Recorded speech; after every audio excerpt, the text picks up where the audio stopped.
chaud du moment, Aline, du côté de la planète éco. Ce sont les risques de guerre commerciale entre les États-Unis et la Chine, deux pays qui tentent d'apaiser les tensions.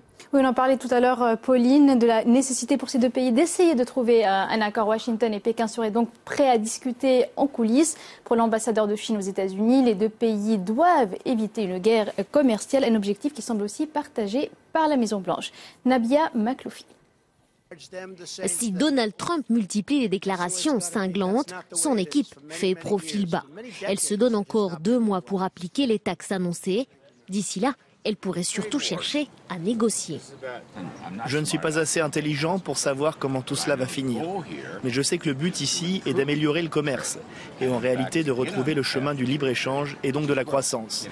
Vous savez, dans la vie, il y a la carotte et le bâton.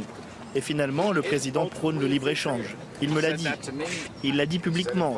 Donc il veut résoudre ce conflit.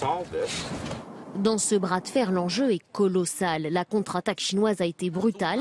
Pékin s'attaque à des secteurs clés pour les États-Unis, comme l'automobile, mais aussi le soja, ce qui pourrait pénaliser les agriculteurs américains, une part importante de l'électorat de Donald Trump.